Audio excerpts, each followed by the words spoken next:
Hey there everyone, welcome to the video. Today I'm going to be looking at and reviewing Sarah Renee Clark's color cubes. I got cube 1 and cube 2 along with the digital downloads, and when I started looking at this I wasn't really sure of the quality.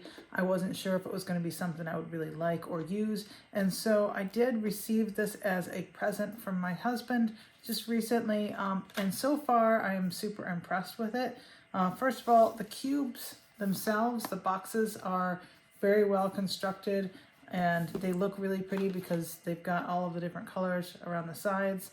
And the cards themselves are also really nice quality cards, so they will last a while. And the artwork on them is printed beautifully. It's got a picture. This is kind of the reference picture, and then this is the color scheme that goes with it. And then on the back, it talks about each of the colors as well as their Pantone colors.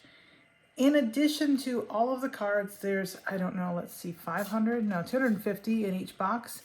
So altogether you get 500 cards if you get both boxes. In addition to the boxes, if you get the digital download, it comes with a bunch of different PDFs.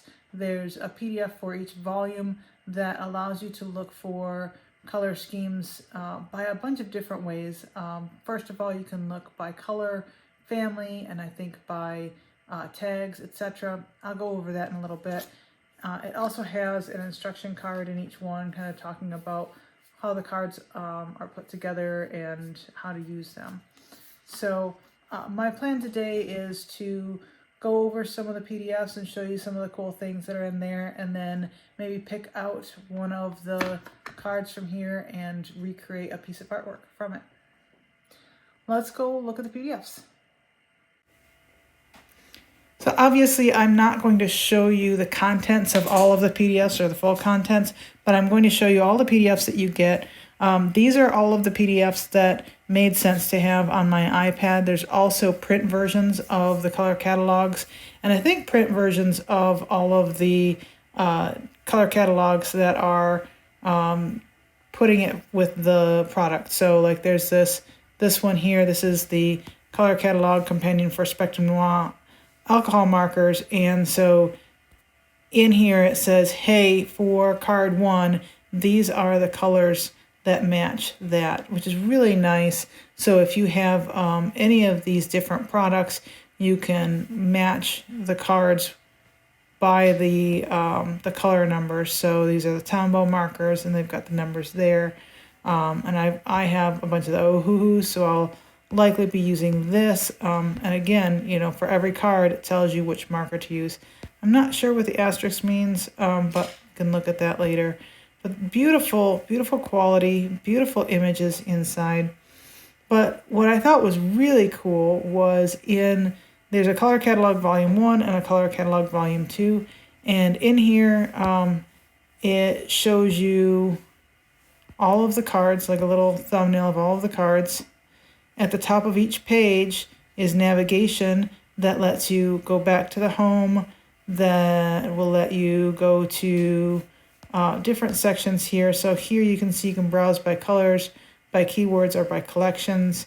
So if I want to browse by colors, boom, there we go. We've got a bunch of color groupings. So if I wanted to see the mulberry colors, boom, it takes me directly to the mulberry colors. And then if I decide, no, I don't like any of those, I can go back to the color wheel and go back to there. It also lets me browse by keywords, and so all of the cards have different keywords associated with them. So let's say I was interested in drawing fruit, I'd click fruit, and boom, here we are at all the fruits. And so I would be able to pull out the card from the cube if I wanted to, or just use the PDFs if that's what I wanted to do. Lastly, there are collections. So we've got Pantone Spring Color Trends, Valentine's Day, Autumn, Winter, Christmas. And so again, you can click here and it will take you to that color trend and show you the different cards that are associated with that. Super high quality. I'm super impressed with everything that is in here.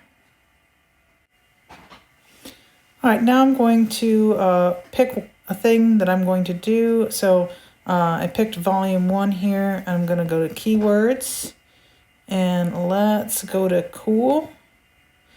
And look at the things here. This one looks pretty neat. That one would be really pretty.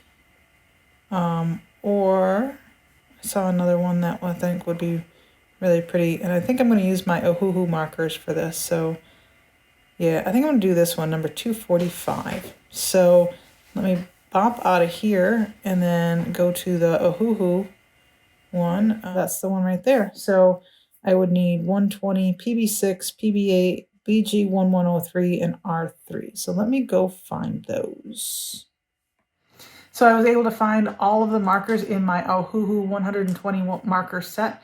And next step is to recreate that picture and then start coloring it.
Okay, I'm about a third of the way through this marker piece, and let me tell you, it is a lot of work.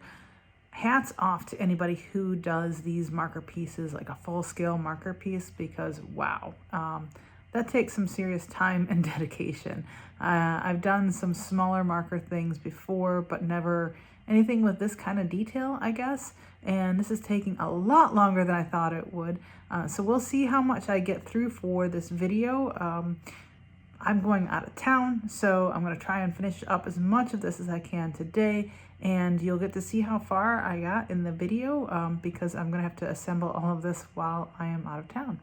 So let's go ahead and get back to the drawing, and fingers crossed I get it done. Wanted to take a minute to talk about some things that I've seen with the PDF version of the Color Cube, telling you which markers to use. I did find that the markers that it told me to use were pretty close. Like these two I thought were spot on, and the 120 for black, obviously that's spot on. These two I thought read a little bit too blue, so I went through my markers and found a couple of other markers that I thought better represented what I'm seeing on this card. That doesn't mean that Sarah Renee Clark and her group did anything necessarily wrong, because if you read the documentation, it does say that what they did is they went to each manufacturer's website and looked at the color swatches they had online. And so when they compared what they had for this particular image to the digital version of these colors. These might have been a much better match for these. And so just take it with a grain of salt when you're reading those, that it might not match exactly what you're seeing kind of in real life. So, you know, take it as a starting point, and then if you feel like you need to adjust, feel free to adjust. I think they did the best that they can, asking them to go through and test all of the different supplies that they are providing you with color matching for is a lot to ask, especially when you consider that the colors look different on different paper. So asking them to do that on all the different materials that you might do it on is an insurmountable task. So overall, you know, just kind of take this, you know, their suggestions as a starting point and then adjust as you feel necessary. Hey, I just wanted to finish this up with my final thoughts on the color cube itself. I am super happy with it. I think that the product is super high quality and the digital download is perfection. I am super happy that I got the whole bundle because having that digital version is going to make the whole thing so much easier to use, because looking through like 500 or so cards to try and find the one that I want, it could be a little overwhelming, but having that the PDFs to help me narrow down which one I might be interested in is really nice. The whole bundle itself was $99, which I know is kind of on the spendy side. But if you are a little bit tight on a budget or a little tight on space, they do have the digital version available for download. It obviously costs some money because they put a lot of effort into it, so they should charge for it. But it is much more affordable. For volume 1 or volume 2, I think it was like $29 a piece. And then if you got the two together, it was a little bit cheaper per item. And then they also have the companion that goes with it. And that's the rest of the PDFs that help you in finding the colors given the material that you're using. And they've got a bunch of different colored pencils as well as a number of alcohol markers to help you kind of do color matching. If I were to give it one critique, it would be that the color matching was close but not quite spot on. But having said that, I can't really hold it against them because to ask them to have all of those different colored pencils and all of those different alcohol markers and test them out and do color matching by eye, that would be a Herculean task. And what they said that they did is they went to the manufacturers and found the sheet that said, here are our colors. And so they visually inspected on a screen to try and figure out which one matched the best. And we all know that each screen is going to display things a little bit differently. And so it could be that their screens displayed them a little bit differently. And that was the best color match to their eyes, given how they looked at it. Or it could be they were matching a little bit differently. They may have decided that the saturation of the color was more important, or the value of the color was more important, because the colors that I picked were a little bit lighter in value and less saturated, because I just thought that worked better.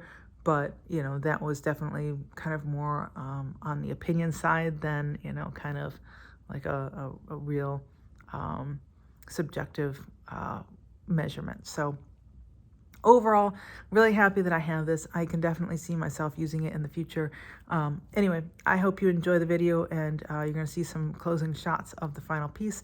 If you did like the video, please give it a thumbs up and think about subscribing, and please feel free to leave comments below on what you thought of the video or things that you want to see in the future. I hope you guys have a great week, and I will see you next week. Bye.